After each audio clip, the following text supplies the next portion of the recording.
Hello and welcome back to Football 301. I am Nate Tice. We are doing our Week 4 preview show today. Got a couple different categories today. We were doing a little 4-minute drill, which I hinted at last week. You know, it's just a hodgepodge way to talk about what we want to talk about. We're going to full preview 3 games, and then we're also going to do a little bit of Slop Watch, which is for the sickos. It's for us. It's like we just want to share something that we're excited to watch, you know, so roll around the mud with us. Who's gonna, help me do that? Slop them up, get those sloppy steaks going is my good friend, Mr. Forverts himself, Charles McDonald. How you doing today, Chuck? In the studio again. I am doing better than the mayor of the city I'm currently in. And that's all I need to say. It's a beautiful day. I'm not dealing with any indictments. I can freely roam around the city as I please. So I'm having a pretty good day, my friend. Not hosting a press conference? No, not yet. Not yet. No, we'll get to that after the Falcons-Saints game. Same type of backdrop, same people yelling at you. Yeah, but he probably is getting plenty of questions. If you have any questions for us, yes, send in a mailbag question to football301mailbag@yahoosports.com. Keep churning those in. We're going to hit them fairly soon, maybe next week. Maybe. Drop a little hint there, Week 4. That may be a good time to check in. Also, again, I mentioned this before, but we're going to start with a full preview of 3 games that we found to be the most juicy, the juiciest of this slate of games. Fun, mixed bag.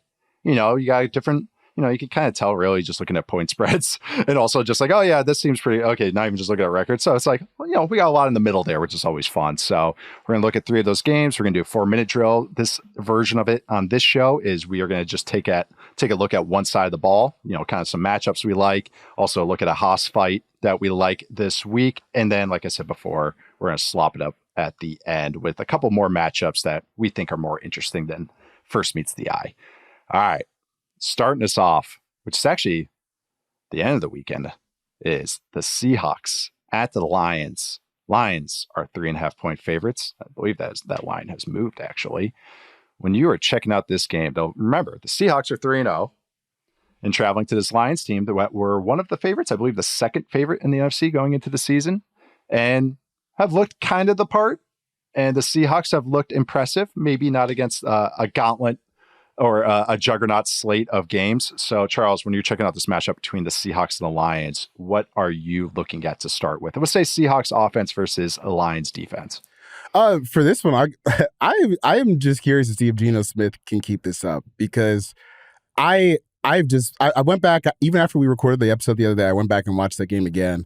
And dude, he's just so on point and in control and never panicked. And I think that, when you look at how the offensive line, it still hasn't gotten up to the level where we would hope it would be, I think, in the pass blocking realm, which is a problem because, like, Aiden Hutchinson is the king of feasting on bad offensive lines. Like, if you show up there with an offensive tackle that's not, the starter quality, he might get 5 sacks on you. That's where he's at right now. So I just kind of want to see if you're going to get the pass rush, if you're going to be thrown into, a more talented secondary than the Lions had last year. Then I just want to see if Geno can keep this up, because I think that as the weeks go by and the seasons goes by, he is just playing such an integral role in this offense where you just kind of have to notice, like, he's just flat out like one of the best quarterbacks in football right now. It feels weird to say based on everything we know about his journey to get to this point, but I think you just kind of have to accept it. And if he can stand up against some of the pieces they have on the Lions defensive line, especially with how the tackle situation has been performing, they might have a chance to get the upset on the road. But I think that's one of the areas that, not even just for this game, but just for the rest of the season, because he's going to be in line. Mm-hmm. Why not ask for $55 million a year if you're Geno Smith? Why not? Look what everyone else is getting, especially if he outperforms Goff, then he can just go, huh? No, I mean, Geno has a long rushing touchdown this season too, but he is the most. And I think I said this a few years ago, but he's like, and I meant it as a compliment, but I could see how it sounds bad, but the most statuesque quarterback right now, as far as just stands strong in the pocket and he stands and delivers. But he has a full control of the offense. Grubb, the new offensive coordinator, kind of is just running a lot of standard stuff, but he is letting Geno do it. Like he's letting kill plays, change protections, check in totally two different looks, which is a lot of fun. I think this is going to be a fun matchup. Like schematically is kind of a who blinks first. Is the Lions run a lot of cover one, a lot of man coverage, second highest rate in the NFL, 41%. The league average is 23%. So a lot more. And you know who is really good against man coverage?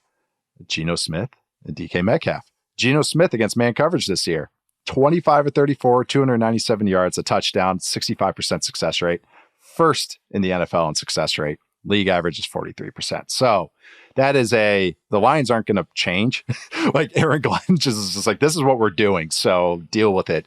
And so I think it's going to be a lot of light bodies, a lot of sub personnel, a lot of 11 personnel, which I think the Seahawks are fine with. They're not going to try and bully him on the ground. This Lions run defense is legit good. And I think they're going to, if they do go 12 personnel with two tight ends, it's to throw the ball, which I thought the Cardinals might do a little bit more. But this Lions team can stop the run, and I think they're going to challenge them in man coverage. So I think it's going to be a lot of like staring down the barrel of the gun and letting those balls rip. That's the game. That's what's going to be. And who wins? Mano. It is. And you got a bunch of physical Lions DBs. I mean, you got all these guys, every single one, any of the corners. You can say any of their names. But also you got like DK, who could get a little hot, you know, especially when he gets challenged. So I think that's going to be a pretty fun matchup throughout that game. But yeah, that going on to the other side, though, I believe Dan Campbell said that Frank Ragnow, the center for the Lions, is going to be down this game. But it sounds like they're not down. Put down. I know. That sounds so harsh. Are they? I don't. That not putting him on IR though, so maybe he comes back, and I have to share my Frank Ragnow MVP stats from last year. 755 plays with Frank Ragnow, the Lions last year, third in yards per play, fourth in success rate, tied for second in EPA per play. 182 plays without Frank Ragnow last year, 13th in yards per play, 29th in success rate, 27th in EPA per play. That he is very important to this Lions offense. So, but what else are you looking at in this game, Charles? I think I think this one's pretty interesting, especially with the Lions maybe having one hand tied behind their back. I feel like one thing that you and me have always come back to, like whenever we talk about offensive line play, where we're just like, man, you know how dope it is to have a good ass center just in the middle of your. Like, it changes everything. Mm-hmm. And I think that's going to be a big loss for them just as they try to navigate this, because I think when you look at like the focal point of the run game, like so much of it starts with him being stout in the middle. Like if you're going to be a team that wants to slam it inside the tackles, and especially when David Montgomery's in the game, you know, when they've I think twice now over the past 2 years, we've seen the Lions like literally run down the field in 2-minute drill. Where they did it last year against the Bears, and then they did it against they did another similar drive against the Rams earlier this year. So like that is where they want to lean on, like for offensive success. So if he's not going to be out there, I think that I know that matters a lot, because it does. It matters a ton because you know the Seahawks defense, like this is their first kind of real big boy challenge of the year, which is fun. And obviously to go against this offense without Ragnow is a big plus, but. Like even with that, like just the battles in the trenches, because I think Seattle has played well there. They've gotten better there compared to last year. Even with, you know, a lot of the same guys are still in town. I think just maybe they're just getting a little bit more inspired, better organized coaching than they were last year. But what I also want to see, just from like a caveman standpoint, is just how hard Seattle's linebackers, like they'll trigger downhill sometimes, and just to see some big boy collisions against the Lions, and when they're trying to run inside, like this is like styles make fight. Like if you like old school football, I think you might enjoy what you see from like the Lions offense versus Seahawks defense. Yeah, and both, and I have to remember in football, early downs and late downs are such different worlds. It's both is very traditional, because like late downs, McDonald's so funky, and the Lions and Ben Johnson do a lot of like designer stuff. So you got classic, like hyper specific game plan on third and fourth down, and first and second down is just straight up fist fights. So you kind of get the best of both worlds with football in this game, which I think is so fun. I'm glad you brought up kind of the Seahawks guys are playing better. They're all just pointing in the right direction. You can see it most with the DBs and how kind of clean they play right now. A little faster in the middle of the field than last year. Yeah, that helps. That helps a lot. Speed helps, and covering anybody helps. But like Boy Maffey is played well, but now he's going against Decker and Sewell. Like this is his first real tough matchup. Broncos guys aren't, the toughest offensive tackles in the world. They're fine. But I also just think that this is, you kind of nailed it. It's just a great styles mixed fights. The Lions bread and butters, they're going to run it always. And then they're going to have designer plays in the pass game. This is how they're built. So even without Ragnow, I think that's what they're going to do. The Seahawks are kind of fine against the run, but they still have the personnel for it. Shout out Jonathan Hankins. And remember that kind of creeper and simulate stuff. Mm-hmm. Like Bucs and Cardinals went to it. The Cardinals in the second half really got the Lions. They were really fooling them. The Cardinals defense, I'm actually kind of a little more bullish on them than I was in the first like 7 quarters, first 9 quarters of the season. That's all it took to get you back. That's it. I know the line. I think it's just when I'm like, the Lions are always good on offense. So like if someone does well against them, I'm always like, and I just maybe overrate it in my head a little bit. Speaking of which, last year, Mike McDonald he threw a heater. He had a shutout in this game, not literally, but he was on his game. This was his big kind of coming out party as a play caller, especially when the Ravens were rolling. So remember that. It's like he has some funky stuff on 3rd and 4th down, but he hasn't done a ton of it yet, but I could see more of it happening in this game to try and maybe confuse a new center. All right. Fun game. Next one. A full breakdown. We got a classic matchup. I think, no, Packers Bears is the longest one. One of the longest. Actually, it can't be because the Vikings came in 1961. So that was bad. That was bad by me. I should know this better. But Vikings at Packers, a matchup after my own heart. We got the fake moon game in this rivalry. We got plenty of good matchups in this one. We got some Favre moments on both sides. But when you're watching this game, I think there's some fun scheme stuff here. A lot of cool players. When the Vikings offense has the ball against the Packers, who are 2.5-point favorites, by the way. So they're looking at this as a neutral matchup, which is fun. What are you keen in on? Vikings O, Packers D. I just want to see if one of these games someone's going to catch the passes Sam Darnold's throwing their ways. And I mean that on defense, kind of. Yeah. And I want to say that I think Sam's been a lot better than he has been in years past. Like, a lot better. Yeah. But he still has the plays where he's putting the ball, in harm's way. I think, some of that can be mitigated by, like, playing with Justin Jefferson.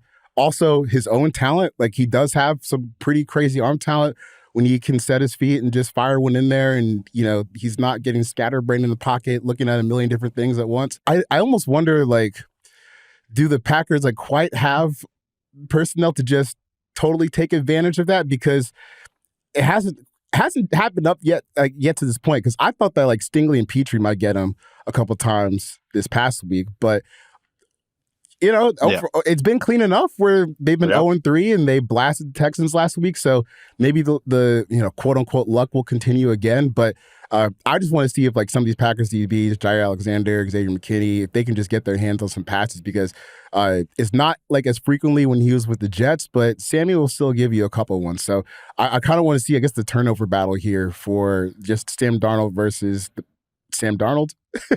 yeah, that's it though. It's like make Sam Darnold be that Sam Darnold, not this Sam Darnold. Not this Sam Darnold, right, that's kind of No, the Vikings offense and kind of, I hear all these offenses that are like, oh, we're going to change this, and it's so much theory, and it never actually happens. But actually watching this Vikings offense since Kevin O'Connell got there, and how Justin Jefferson gets played and how they mitigated that, how they actually still pop him open with the designer plays, a lot of stuff from the slot and just really telling the quarterbacks to throw him the ball no matter what. That happens too. But, just even personnel wise, they added Addison and Hawkinson. That was a way to, all right, we got to give our quarterback more options. If Jefferson's going to get double teamed, all right, someone's going to get single teamed. Can they win? And the other way, those guys have been banged up this year. Jalen Naylor has actually stepped in admirably, I would say. Has a couple botches, but he's a pretty talented guy. But the run game, as I keep talking about, that's how you punish this. If they have so many eyeballs at number 18, you just run until they get out of it. And this is truly what the Vikings went through in 2000, from 1998 to 2004, when they had a guy named Randy Moss. And that's why those run games were good. And that's why it was just because you're daring them to blink and go, okay, never mind. We got to load the box. We got to send a blitz. And then you catch them. And then that's where you throw the haymaker. Kevin O'Connell's done a really nice job of kind of like doing this now. Like he knows the answers now. He's not fooled like, oh, they're running cover 2. But I think this is interesting because the Packers defense coordinator, Jeff Hafley, he's more of a single high guy. He's done a little cover 2 this year, but he's about 50-50 on single high, 2 high. So does he just kind of go, all right, screw my man, my blitzes, my cover 3 that I want to do with McKinney in the back, and just do the cover 2, do the Justin Jefferson formula, and dare that your linebackers can play the run, dare that they can play the run consistently? I'm curious. It's another game is who blinks first, which I think is fun. Does he listen to Jair Alexander, who claims that he shuts down Justin Jefferson, but never mentions that most of the time he has double team help? every time he's manned up, he has the safety bracketing with him. But I think that's hilarious. Like, what a troll move, because he knows no one's going to double check that. For sure. And so he could say, and so Jefferson and the coaches get all pissed off about it. So I'm curious who blinks first. So I think this one's a pretty fun scheme matchup. I was like, where are you on the Packers defense right now? Because I feel like through 3 weeks, I don't really have a firm grasp on like how I should feel about this group. I watched Titans offense versus Packers defense this morning, and I thought I'd be a little more inspired. Right. But I feel more they're just middle of the pack right now. They kind of do everything. McKinney was playing well. Like, several guys are playing well at moments, but there's just not, there's guys running open all the time, that usually means guys aren't communicating well. Heads are spinning a little bit. So I don't know I don't want to like comment like good or bad yet. I still think they're working through things. They look better than they did week 1, I would say. The last 2 weeks they look better, but also that's opponents. I'm just gonna hedge and say kind of middle of the packish now. Yeah. Pun intended. Because I was looking at some of like their efficiency numbers, like, oh, this is pretty good. And you go back, you watch it, this is fine, and you're like, oh wait, Will Levis imploded. And the Colts had some bad turnovers. Levis was rolling for a minute. He actually had some, and that's you don't want to be the defense that Levis is rolling for a minute. And that's not good. And then 3 turnovers. Yeah. And that's what they've done. Like, shout out to McKinney and stuff like that. But again, they could play single high. Like, and are you more scared of Michael Pittman or Justin Jefferson? Are you more scared of, no offense, that DeAndre Hopkins at this stage of his career, or Calvin Ridley or anything? Calvin, I think had one. I think it was him. Had such a Calvin Ridley play in the first quarter. It was like a bootleg, and he like literally walks out of bounds. Yeah, I was about to say misjudged it and landed out of bounds. Basically, yeah. And Levis throws. I know exactly what you talk about as soon as you said it. He's like, shit. I could see Levis like going like, chill, man. Like, just you're fine. Like, you're fine. Yeah. So Calvin, come on, man. But yeah, I say Packers. Like, kind of waiting to see. TBD. This is a great opportunity for him, I guess. But going on the other side, really depends on how much Jordan Love plays. If he plays, I think I'm about to say, is Jordan Love playing or not? I think he is. He's practicing, but he practiced last week. I don't know. LaFleur is loving this. Like, he just loves to play games. So Packers offense, Vikings defense. What are you checking out? I think it's kind of a lot of it depends if Love plays. It's so I understand that. It's so quarterback dependent. But yeah, honestly, I guess what I would want to see is if Jordan Love if Jordan Love is healthy enough to play, like, will the Vikings just blitz the absolute crap out of him and just say, we're going to think kind of how Aaron Donald did when he tested Alex Smith's leg? Like, Brian Flores says, we're going to test that knee real quick. We're going to send 6 more than we drop 8. That's what I kind of want to see. But it is a little bit hard to just guess like what this looks like, because what you can do with Malik Willis, who's played great for his standards, like, which were really poor in Tennessee. Like, he's had, his little breakout in this time where he's been able to start for Green Bay. But like, you're preparing for 2 totally wildly different. Like, it's damn near not even the same sport. Nope. It's like you're going against like Navy one week and then you're going against, USC the next. Like, that's what it kind of feels like. But I think either way, if the Vikings defense can still just put up another blank, like, whether it's Willis or Love, because to me, like, you did it for San Francisco and Houston. So in theory, divisional games can always be wonky, but like, in theory, like, this defense should absolutely be able to overwhelm Malik Willis. But I think you also have to give like LaFleur's chops as a play caller. He's done well to kind of mitigate a lot of the limitations that their quarterback situation is presenting them. So maybe they have the answers to kind of counterpunch. I am almost looking forward to Malik Willis playing this game, just so I can see, like, all right, LaFleur, what's your plan? Like, they held CJ Stroud to 7, you got Malik Willis. What's the deal? Right. If Service Academy played against Bill Belichick, that's kind of what. Yeah, I know. This actually would be his dream. I I mean, he tried. He tried sometimes, like the Mac Jones 3-pass attempt game. But it comes down to whether Love plays. Like you said, Willis is just such a different animal. They're running wing T, literally wing T offense. I mean, that's what it is, or wishbone, I should say, offense with wing backs and everything. I think the one thing is watching this matchup last year, the Vikings defense is improved. The players know the system better. The players are better. Just that's kind of filling in the holes, even if none of them are true crazy needle movers. They all bump it up just a little bit, kind of some of their parts. But the Packers do the one thing in the run game. Well, they do everything in the run game, but they do the one thing in the run game that you can get after this Vikings defense, which is zone runs. They're middle of the pack as far as how much they use them because they run everything, but they're fifth in EPA per run when they use zone runs. So that is where I think that, how you sort this all out, zone, duo, you don't pull anybody, play action off of those plays. Last year, they had great plays with Love. I mean, he threw that haymaker to Melton, I believe. But one right down the pipe. He's willing to stand there against too high and chuck it. That's how you have to beat this defense. So Love is the type of quarterback, and this offense is the type of offense that can get after this Vikings defense. But is he playing? So it's all theory until we see that he's playing. But I am excited to see it. But especially with multiple receivers against a zone Flores, because it does a little bit of everything. So, but I think that's gonna be a really, really fun game. I think everyone thinks that. On to another fun game. This is Sunday Night Football. We got the Bills at the Ravens. The Ravens are -2.5. So again, they're feeling kind of neutral on this one. When the Bills have the ball, the Bills offense versus the Ravens defense, what are you checking out, Charles McDonald? The middle of the field.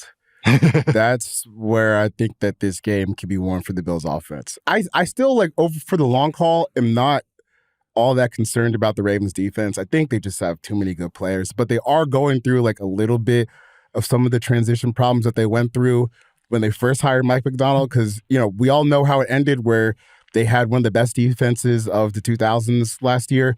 But when it started, remember, Tua had 6 touchdowns in Baltimore in a comeback victory when they were up by 1,000,000 points, and they came back, and they had Tyreek Hill and Jalen Waddle running uncovered 60 yards down the field. Yep. Obviously, that's got fixed. It's you never want to happen. You never want to see the safety look like a pitcher that just gave up a home run, where they're either going like this, looking over their head, or they go like this and look straight down when that ball goes over their hair. And we saw both of them in that game. And then it's the why I oughta, the hands up because they want to make sure the TVs catch them. It's not my fault. Not my fault. It's his fault. Actually, then they get to the post game. Actually, no, it was my fault. It was my fault. Actually, yeah. But it's not that drastic. But I will say, I think, I think some of their middle of the field stuff is not being quite up to their standard. I don't think, Roquan Smith in coverage, I don't really know, when you look at coverage stats, how much you should really just automatically assign that to Roquan, because a lot of it's just nearest defender stuff, stuff like that. But walling him and stuff like that. Yeah. He did give up 80 yards of coverage against the Cowboys, which is hey, you're better than that. You're better than that. And I think this defense as a whole is better than that. So I think the middle of the field is where this game is really going to matter, because James Cook has evolved into, a pretty, tough running back to play against. The offensive line's good. We all know Josh Allen's playing the best quarterback in the league right now. So we all know that's where they want to attack this defense if they can, because I think on the outside, that's where it would get tough if you're for the Bills, because now we got, Keon Coleman going against Marlon Humphrey and some of those other veteran DBs. I think you probably want to see if you can just attack the middle of the field and try to keep the game in front of you. Yeah, I think the Bills are going to, and Josh Allen, it's going to be kind of more of the same, where it's a lot of nickel dime. It's a lot of, but Josh Allen's performing late career Drew Brees. So that's all good. Usually I'd be I don't like that, but nope, that's fine. I think that's what you have to do. I think the Ravens are going to try and run everything, kaleidoscope scheme, just hey, do this, just to try and get Allen guessing at one point or fool him at one point. He has a lot of control now, so it's been pretty cool to watch him kind of dissect things. The Ravens run defense has been good, but they played the Cowboys and the Raiders. So that's one of those where it's I do think I think they're they rate highly in success rate and stuff like that, but I think it's more they're a step down from that. Actually, it's more what they looked like maybe against the Chiefs. But I think that, Travis Jones is playing well up front. But again, I agree with you that this middle of the field passing game and run game wise is how you kind of get them. You try to get them being funky and you catch them, or you wad it up. But I think the Bills attack, like, shout out Joe Brady. I really want to say, like, he really has my respect now. He did some cool stuff with the Panthers, but I kind of was like, all right, too many choice routes for my liking. But I will say that he is, even though he has a passing game background, he's willing to just pound it. He doesn't chase the siren song, the stats of they come when you have a good offense. Those stats come naturally. I think a lot of play callers kind of always forget that. They chase those touchdowns and yards. Yeah, I get it. They want to have jobs. But I hate it also as a son of an offensive line coach and a guy that went to Wisconsin. But he keeps dialing up the run after the run. Okay, maybe a screen, a bubble. He never chases the dragon. He never chases like, oh, okay, here we go. And I think the design plays have been really good. So I do want to give him his props. Him and the offensive line coach. I think it's Aaron. What's his face? Aaron Cromer. Aaron Cromer. Sounds about right. Aaron Cromer. Shout out to him too. He's doing a fantastic job. But I think this is gonna be fun. The Joe Brady stuff is interesting because I felt like I was agnostic for the most part because. I mean, you have the LSU offense, and people there were like, "Well, how much is he responsible for this?" And my thing was, "Man, you got 2 Hall of Fame wide receivers. All right, let's see what happens when you move forward." And then the Panthers stuff was, I feel like the towards the end of the Matt Rule tenure with Tepper, it just got sloppy and messy, and like it always has for the past couple of years with them. So you don't really know there. And then when he got to Buffalo, like basically, I guess since the run game kind of caught on last year, I think he's really figured out what he wants this offense to look like and how it can be structured and how he can fit everything. Like you have what can be a good run game without Josh Allen, and now you have Josh Allen with that too. I think he's layered everything well, while also dealing with the real fact that, hey, we are counting on rookies and young players at skill spots, and they're just going to have to step up because their quarterback's good enough to win a Super Bowl. And I think he's done a really good job of just meshing all of that.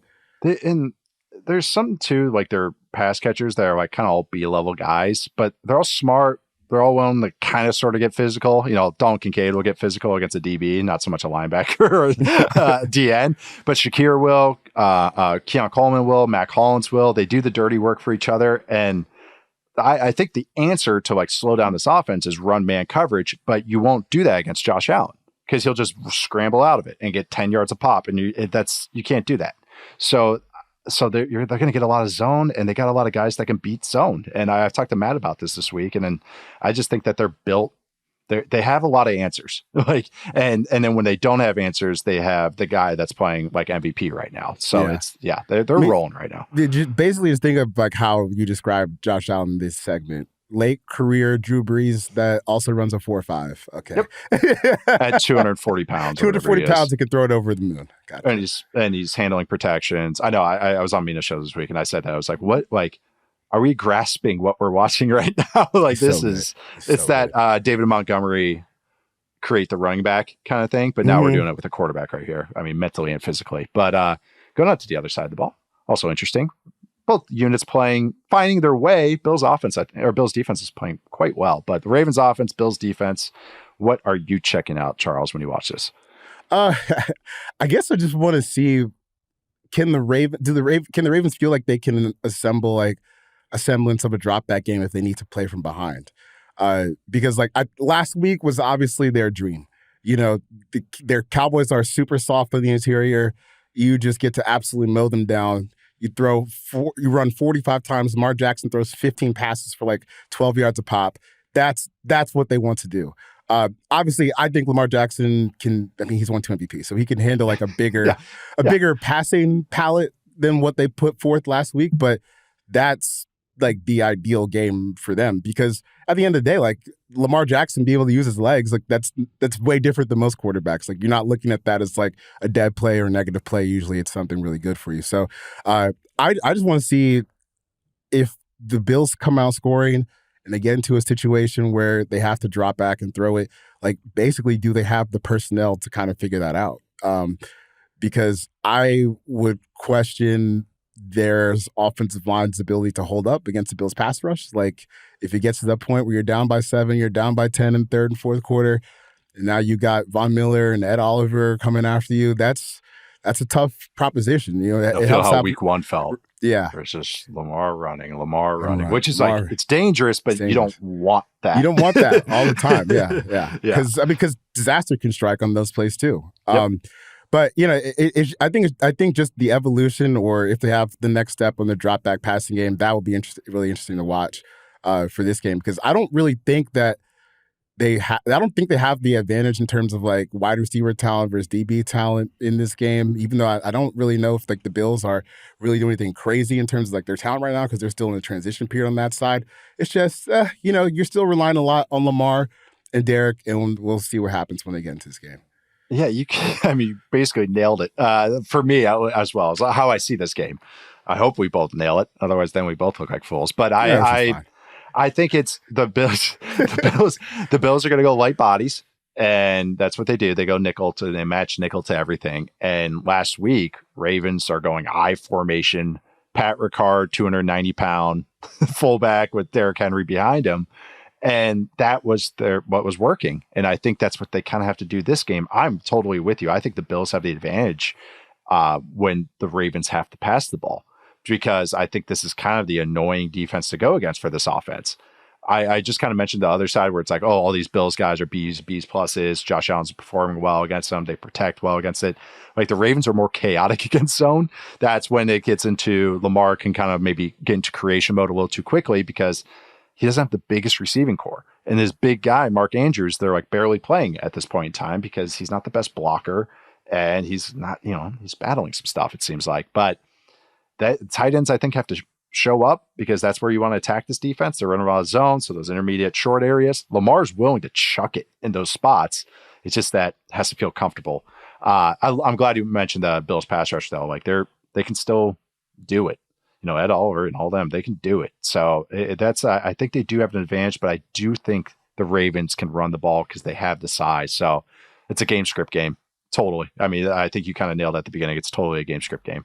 I did like the Rashad Bateman touchdown design. That was fun. Yeah. Did you see the route? It was it was like a question mark. It was like the Riddler route. That's what I'm going with on that one. I'm trying to remember what we called that. We called that a spinnaker at one place I was at. You know what I was doing? Because it wasn't like a sail, and a spinnaker, I guess, is like a say whenever we were talking about offense, I was I know. How many routes do you know? Go, slant. That was, it's funny because we've talked a lot about like the hubris of football players. Like when you're in it, I learned a lot of like route stuff like after I was done playing. It's like defensive stuff for me. I knew some in college, but no, GA. And once I got way after that was when I was like, oh, that's why you guys did that? that's how that match rule works? Got it. I just knew what beat it. That's all. We are going to take a quick break, and then we're going to come back with a little 4-minute offense. All right, we are back in this segment. In the 4-minute offense, we are going to look at one side of the ball for 2 of these games, including a hoss fight. Sneaky hoss fight, which is the Steelers defense versus the Colts offense. Steelers defense battling some injuries, but they still do have the beefy interior, plus TJ Watt, plus Minka Fitzpatrick, and plenty of talented players, Joey Porter Jr., all the fun guys. But watching this game, Charles McDonald, Colts also are underdogs at home, 1.5. Steelers favored on the road. But when you watch this game, Charles, watch this side of the ball, Colts offense, Steelers defense. What are you checking out? What matchups you watching? What just really, and anything interesting on the side of the ball? How do the Steelers keep getting these games? Like, they might be 4-0 after this weekend. Like, they have it like fairly. I think they might even be more than that. I mean, they play Dallas and then Las Vegas after this. Raiders, dude. Jets, Giants, Commanders. I'm looking to see basically. Mike Tomlin's on the competition committee. He is. Yeah. We should talk. We should think more about that one day, maybe a little bit. I know. Why can't I help the Falcons? Rich McKay's still on there. Yeah. Well, let's not get started on that one. I don't want to burn more friendships than I already have. It's just going to be fascinating to see like if Anthony Richardson can get out this slump, man. Because if not, like, dude, they are going to be in for a very long day if they can't get like some consistency in the passing game going. If he can just get I mean, dude, like we know he can hit some of these throws that he's just flat out missing, which is the frustrating part. It's like you watch him, sit in the pocket and the play starts and he's reading it out and he's getting to the right spot and then just pew, out of bounds. It's like, yo, come on. Like okay, one of the frustrating plays to me was the interception that he threw to Petrie in the Texans game. I'm like, dude, like you read it outright. It was just a horrible throw. Like a better throw, you might have caught him in stride for a touchdown and end up going the other way. So like he's just gonna have to play better this week because I don't think that they can win this game just trying to run it. Just trying to just run over the Steelers defense. Because one, they're tough. And two, that's exactly what the Steelers are trying to do on the other side. And they can run on your defense for sure. So I think that you're going to have to get more from Anthony Richardson.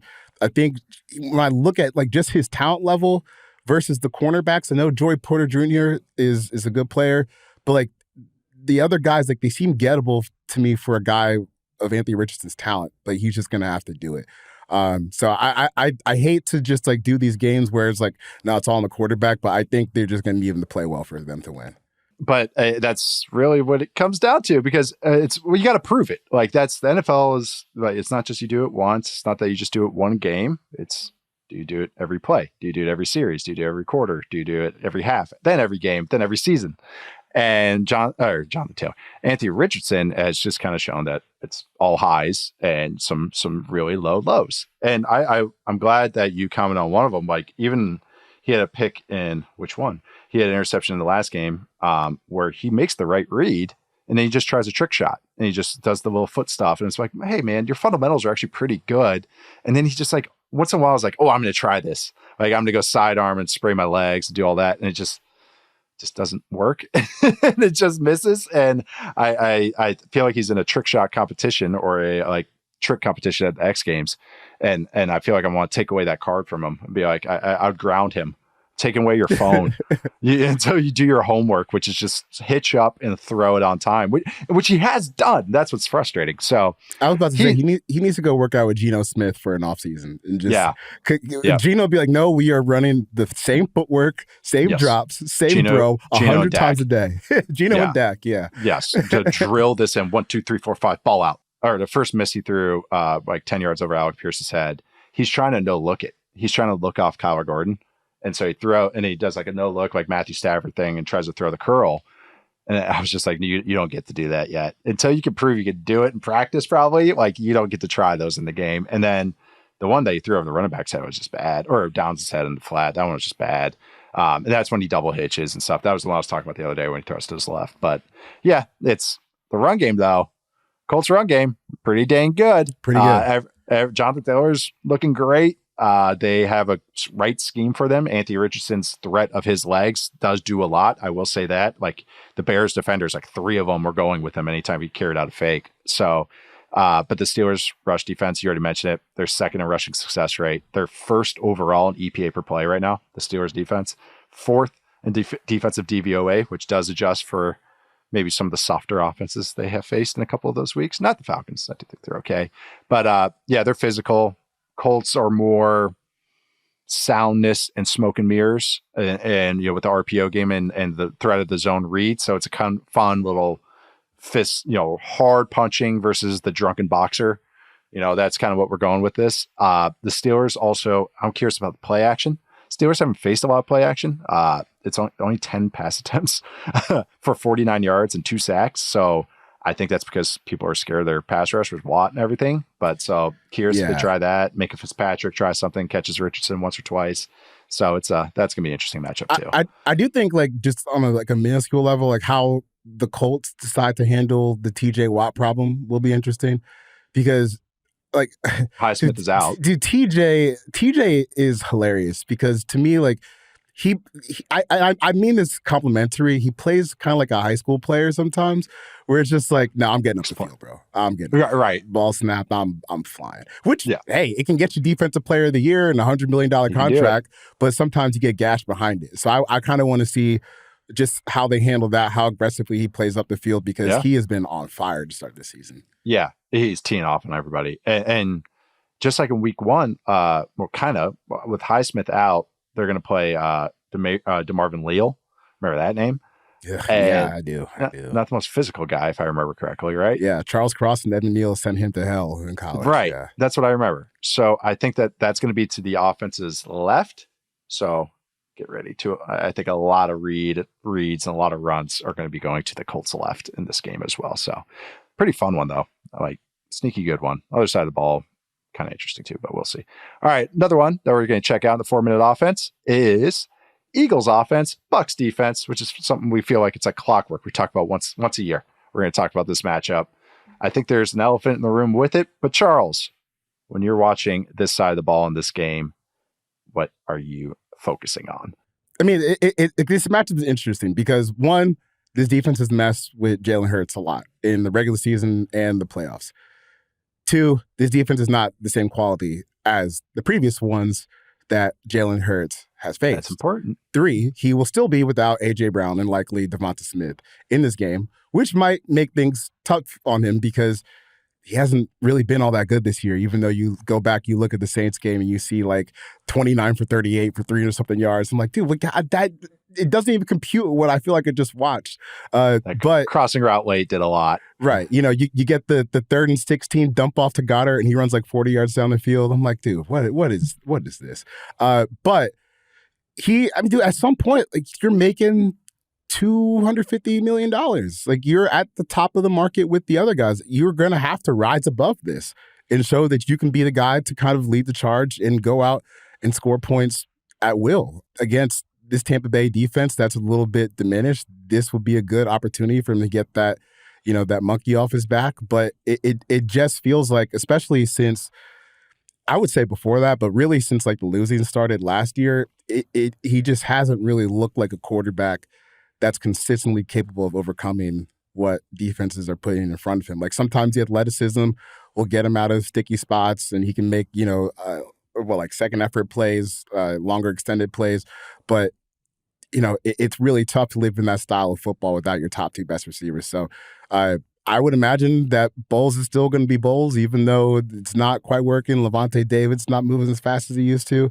But still, this is a hurdle he's going to have to get over.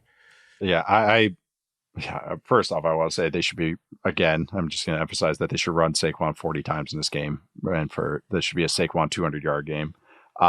Spread them out, get them in light personnel and run it. I think that's what you need to do. You mentioned Devonta Smith and A.J. Brown. He also might be out with Lane Johnson. And Next Gen Stats had a with without stats with Lane Johnson, which I think matches the eye test completely.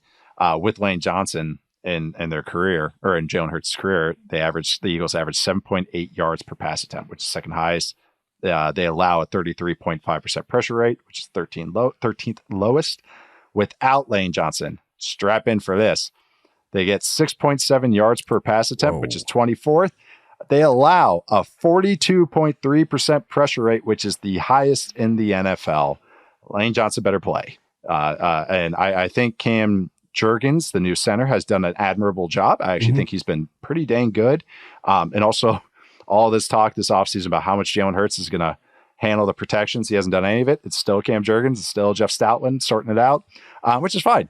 That's how they want to do it. It's all about how you want to do it. Every system is different. So I just think that's just funny that like all these talking points just went. Well, it's what a quarterback's supposed to do, I'm a big believer. This is just my football dogma. My belief system is just that if you get paid, you're on this second contract, you better at least have some handle of protections. Like it just that's what kind of frustrates me when I see some of these guys. I should say frustrates, but it's just I don't agree with it completely.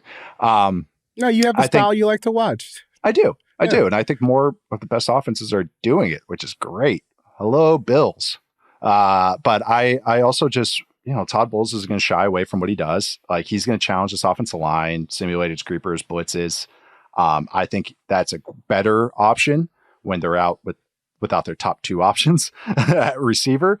And you might keep the running back in protection, even if you only bring 4. And I think they're going to run a lot of those simulated creepers when they only bring 4. They're kind of do with against the Lions in week 2.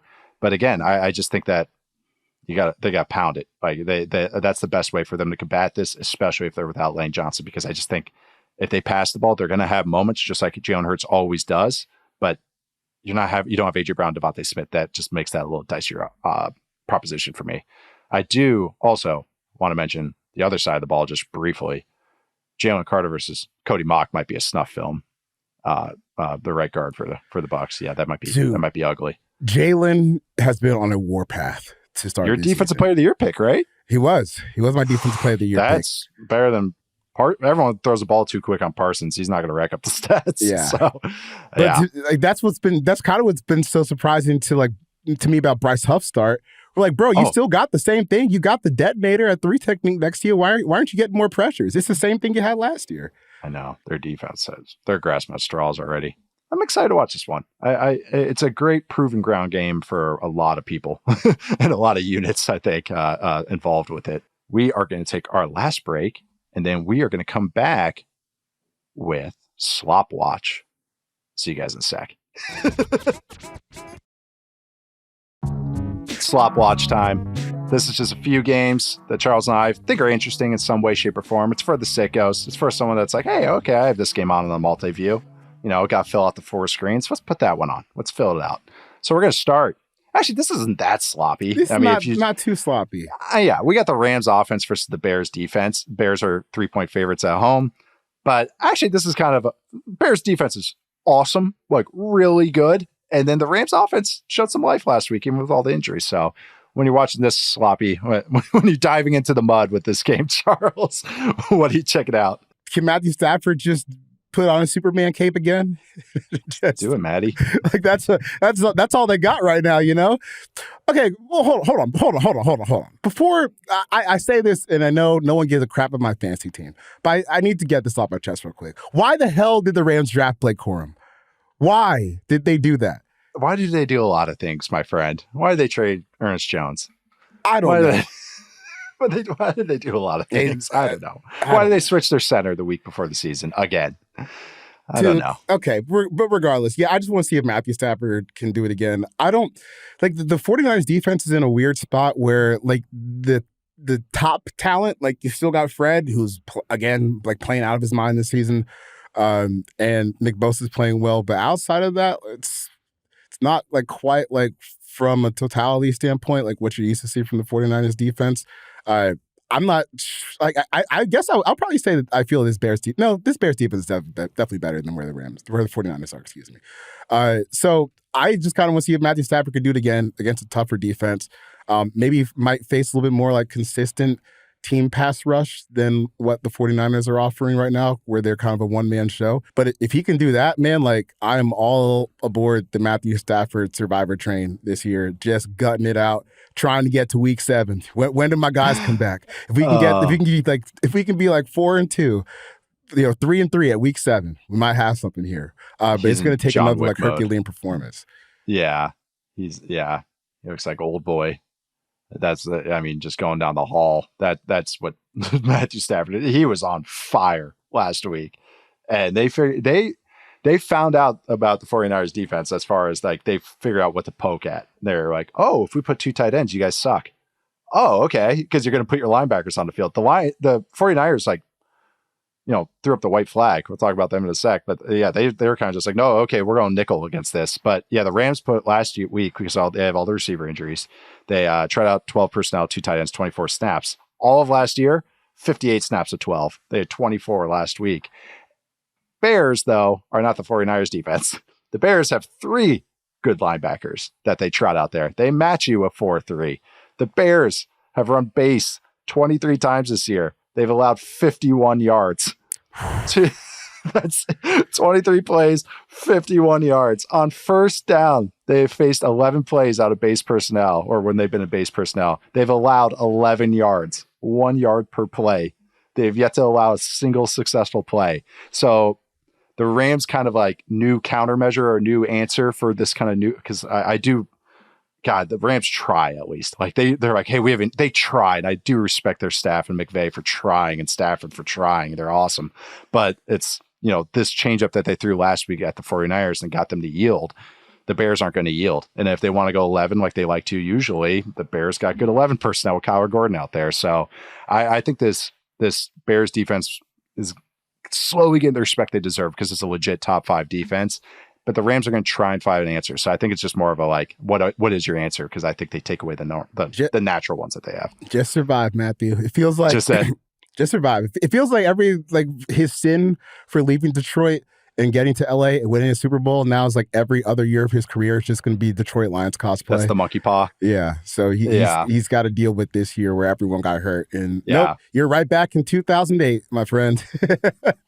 He's like, it's like, no, their teammates are actually good. They're just never available. That's going to be it. Hey, got the ring. I should get the respect they deserve. But actually, before Lions fans get on me, I should say 2009 because 2008 was the year they went winless to get Stafford. To get him. And be a little sticklers about the team. So let me just correct myself.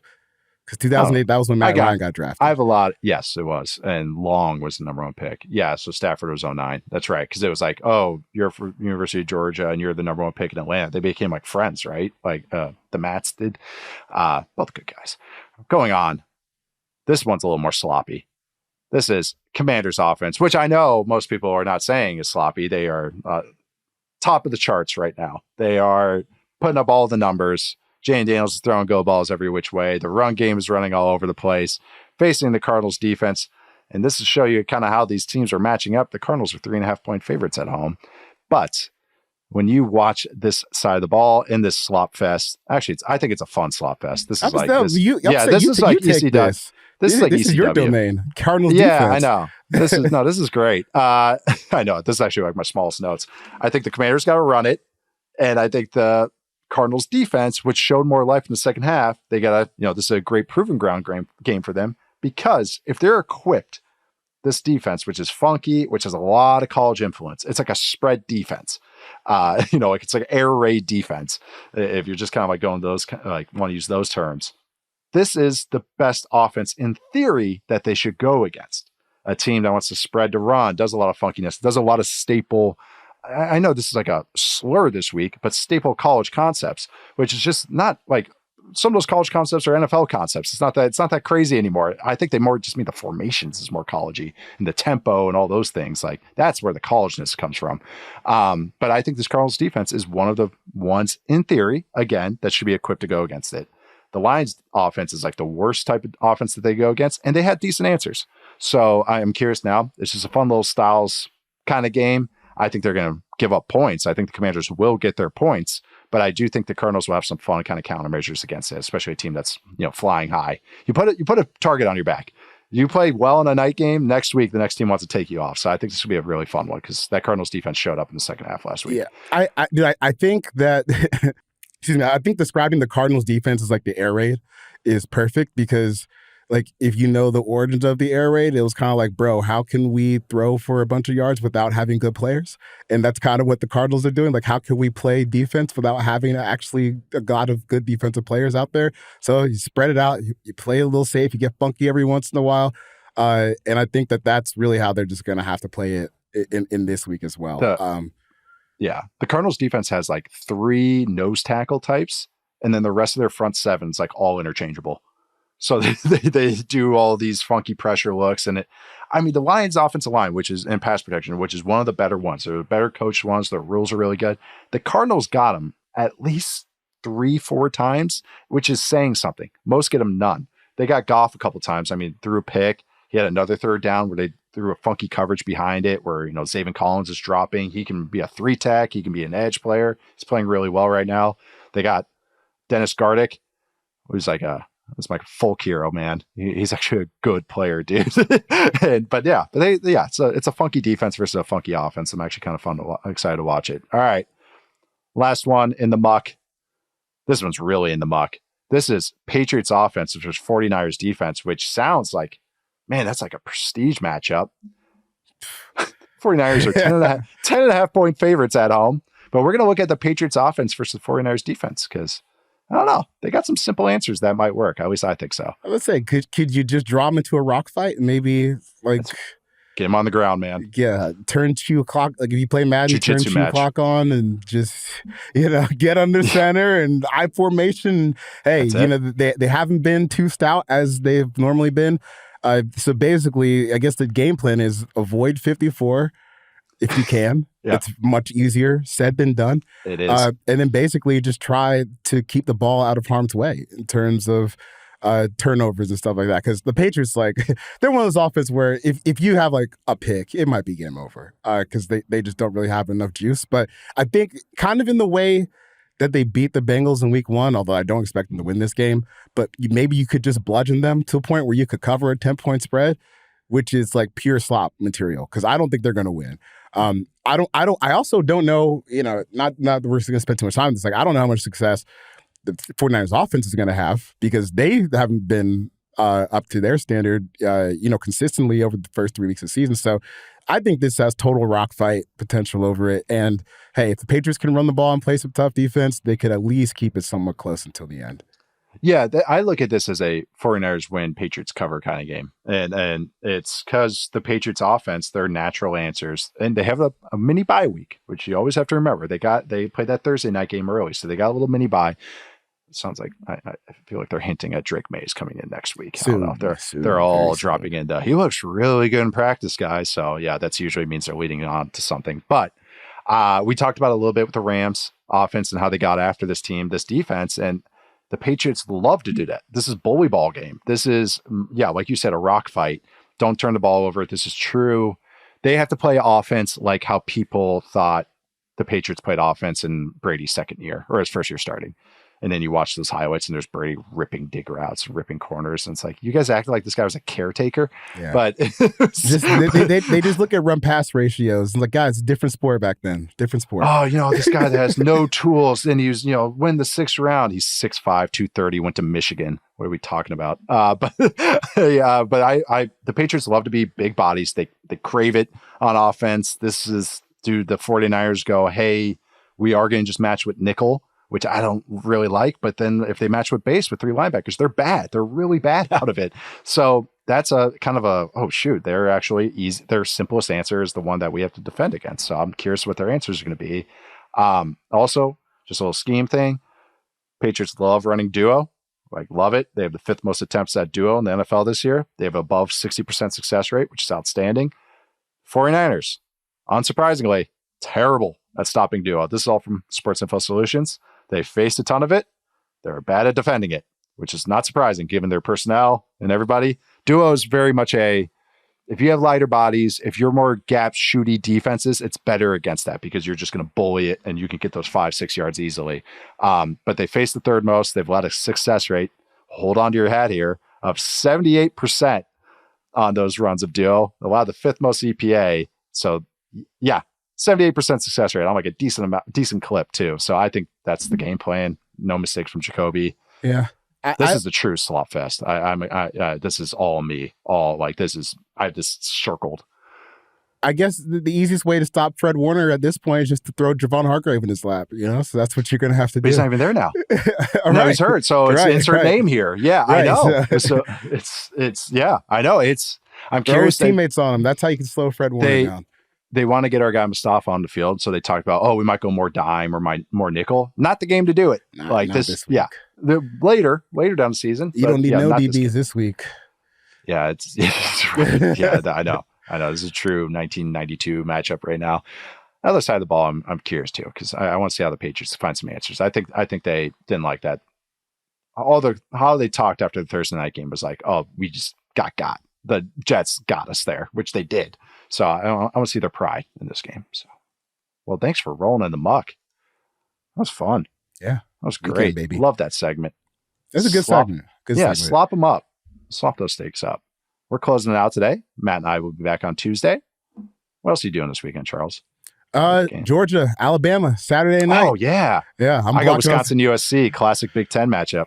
Our friend Richard Johnson, he has introduced me into a contingent of Georgia fans in New York, and usually for big games we'll go out to a bar somewhere, but for this one, no, I gotta stay at home. Solo watch. I gotta sit at home. That's me all the way. I can't because this is a game I actually want to pay attention to. We're playing South Carolina or Tennessee before they got a defense. Let's go to the bar. But this, no, I need to lock in. It's a no pleasantries game. Yeah. As in you don't want to make small talk. You're just truly watching the game. Yeah. It's not a social event for that. So I'm with you on that. Yeah. I was going to make the drive to LA, but it's Yeah. the wife's birthday. So Yeah. didn't think that was the best call. Yeah. Probably not a good idea to do something like that right now. Didn't think so either. But yeah, go Badgers. Now with a backup quarterback, we'll see. But I am Nate Tice. You can find me at Nate_Tice. Where can they find you, Charles? Find me on Twitter at 4verts. Nice. Yeah, that's all I got. Find us on Yahoo. We got some articles this week. We'll be writing more. Check those out. Subscribe to us. Please follow us. Please rate us. Please watch us on YouTube, please, at the Yahoo Sports YouTube channel. Also follow Yahoo Sports on Snapchat. Thanks to Brett, Stone, and Adi behind the scenes. Everybody enjoy your weekend. It's week 4. Throw the 4s up. 4 horsemen, 4th quarter, whatever you want to say. Thanks for listening. 4 verts. See you guys next time.